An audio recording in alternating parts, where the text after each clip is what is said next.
Hey everyone, Warwick's here. With BfA ending and everyone's eyes looking towards Shadowlands, I wanted to take a step back and look at the journey that each class had at BfA. Today, we're going to be looking at the Shamans. If this is your first retrospective video, welcome first off. Second, recommend checking out all the other ones we've got going on. It's in a playlist on my channel. Thirdly, I want to kind of explain how this works.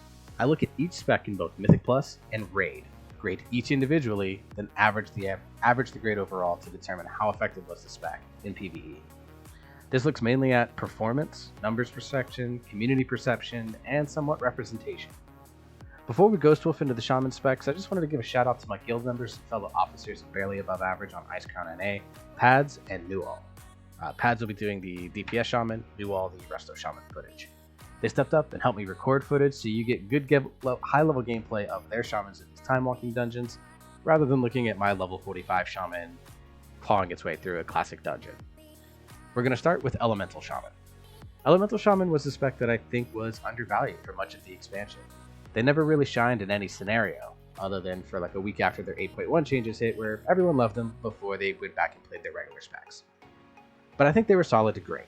In Mythic Plus, the biggest drawback to Elemental Shamans is that they were one of the few true turret specs in this expansion.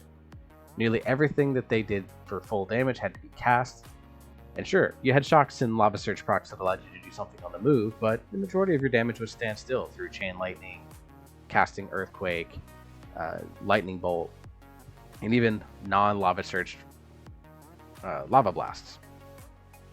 I think this hurt the spec a little bit in high mobility environment, especially certain affixes of Mythic Plus. You look at something like Sanguine, you look at Necrotic, and things like that, where you're having to constantly move enemies in order to maximize the effectiveness and minimize the impact that it has on the dungeon.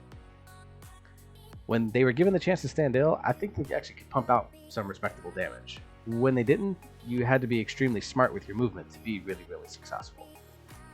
I'm going to give it a grade of C. I think Elemental was undervalued, but the performance was what it was. It was below average based on things like Raider IO scores and overall numbers through logs, but it wasn't terrible. It wasn't like Subtlety Rogue or Arcane Mage level of bad. In Raid, I think they found a much better spot. They were actually staples of many raids throughout Battle for Desire lore, Crucible of Storms, where fewer pieces, everyone was an Elemental Shaman, and the Eternal Palace. And they even showed up in Nyalotha quite a bit as well. The Ice Fury build became quite popular. Elemental Shaman mains, I think, were having a pretty good time.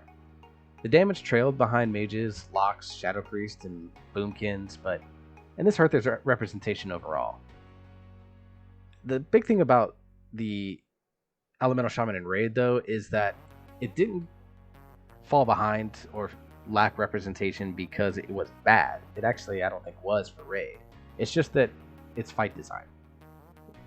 Nyalotha, to a lesser extent, definitely Eternal Palace, Crucible of Storms, and Battle for Desire lore had a lot of multi-dot style fights, whereas Elemental Shaman is more like a funnel priority target damage. You want to dot your other 2 to 3 characters because you want to kill this thing first.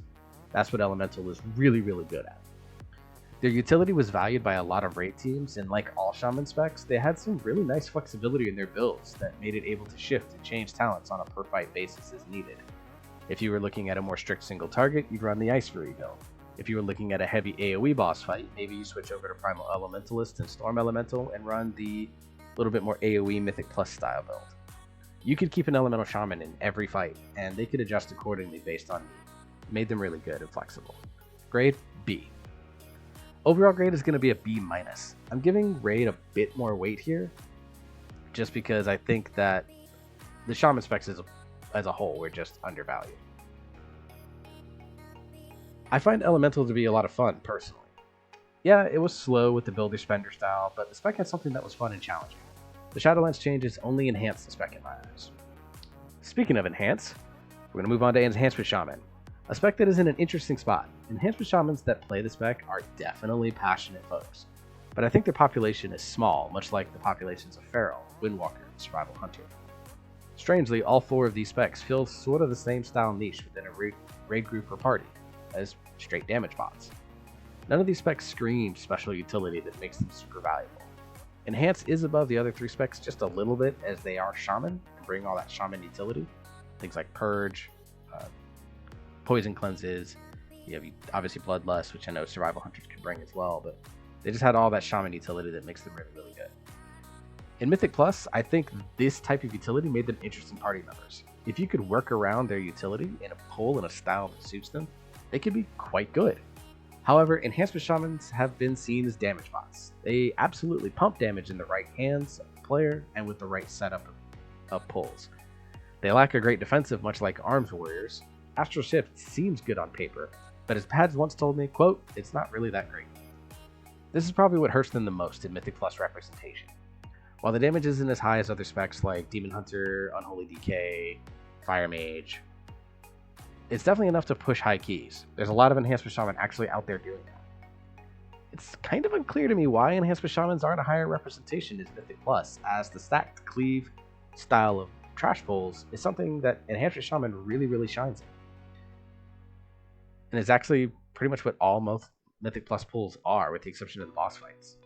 I can only fall back on low population, some community perception that they're not as good as they actually are, and a lack of strong defensive in hairy situations making some people a little nervous to play this spec. I'm going to give it a grade of B. I'm bumping them up just slightly above Elemental because when Enhanced got into groups, they did well from my own experiences and looking at the high-end teams, looking at things like Raider.io. In Raid, I think they were a lot of the same story. Enhancement Shamans worked well in Raid. They suffered from the same thing that Windwalkers, Ferals, Survival Hunters, and to a lesser extent DK suffer from, lack of melee spots. You had to have a guild that trusted you to do your job and make it in as one of those specs. When Enhancements got into Raid, they did average to barely above average damage. Guild plug. Their utility was still quite valuable. The defensive issue was still around, but Warriors didn't have a great defensive and found a spot. I don't think it was that big of an issue. I still think Enhancement was pretty underrated in Raid as well. I'm going to give it a grade of B+. The overall grade is a B+. I think Enhancement was quite underrated, one of the most underrated specs this expansion. I thought it wasn't great at first glance myself, but when I tried it out on my class trial, I was pleasantly surprised, and it was a lot more than what I thought it was. It's why it started out around a number 11 or 12 on my melee list, but ended up around number 7 when I really sat down and thought about it. I think its playstyle definitely isn't for everyone, and I think that drives away some folks.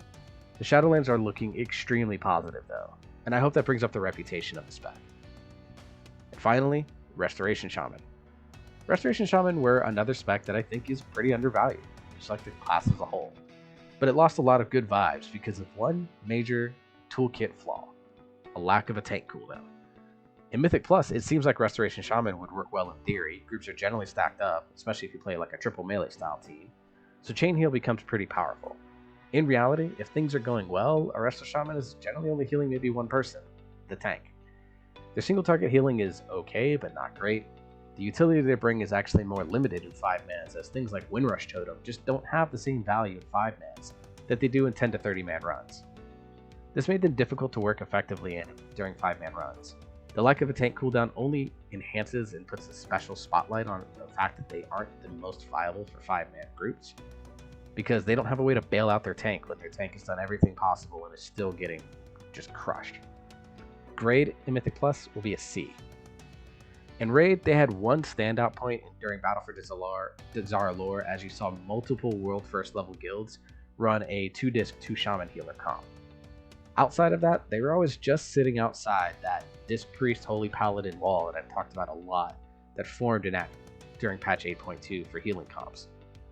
Resto Shaman sadly depends highly on fight design to be good. This is both a blessing and a curse. When it's designed for them, they look unbeatable as healers. When it's not, they're on the same level as Mistweavers. The utility is pretty valuable though, and during this expansion with the right Azerite traits, they could also pump damage. This came at the sacrifice of healing completely though. You were doing no healing to do a lot of damage. So it was a very calculated decision that you had to make when you did that. I actually prefer this style of healing, calculated decision to sacrifice healing for damage, but frankly, it's not the direction Blizzard seems to want to go with healing. Overall, I think Resto Shaman is one tool away from becoming a pretty powerful overall healer. Give him a tank cooldown, Blizzard. Grade in Raid, B. Overall grade, B-. Resto Shaman is a fun healer with, to me, the best animations of any healer. They have a lot of tools that make them challenging to determine the best use for, and when you do nail those types of tools and finding good use cases, it's very rewarding to play. It doesn't seem like much has changed about the spec moving into Shadowlands. I'm not sure what this means. It seems like Shamans are probably going to have to rely on borrowed power to fill the gaps, and I find that in a big shame. Overall, Shamans are a class that has a passionate fan base. I love watching high-level players play the class, especially Enhancement and Restoration. I love those two specs, watching them be played. While I've always struggled to push the class to max level myself, it's always a class I like to keep an eye on and see what's happening with them. This is not going to change in Shadowlands. If you're a DPS player, I think you should be excited in general by the changes if you haven't been able to try them out on like PTR. They seem like a much better direction for both specs, for both the short and long-term health of the specs. If you're a Resto Shaman main, then unless there's a borrowed power that makes you shine very brightly, then you might be praying for fight design to favor you for raid, and for another expansion of struggling to Mythic Plus. Anyways, that's my grades for Shamans. I think the Shaman class is undervalued by many people. While I struggle to play the class, like I said earlier, I do encourage folks that have never tried them to give it a shot. You might actually be surprised. How did you rate Shamans this expansion? Leave a comment below and don't forget to like, share, and subscribe. If you like what you see gameplay-wise from my two guildmates, or myself from other videos, reach out to us in-game as our guild, barely above average on Icecrown NA, the Alliance side, is recruiting to push towards raiding in Shadowlands. Next up, we're going to do Warlocks. Until then everyone, stay safe, wear your mask, and I will see you next time.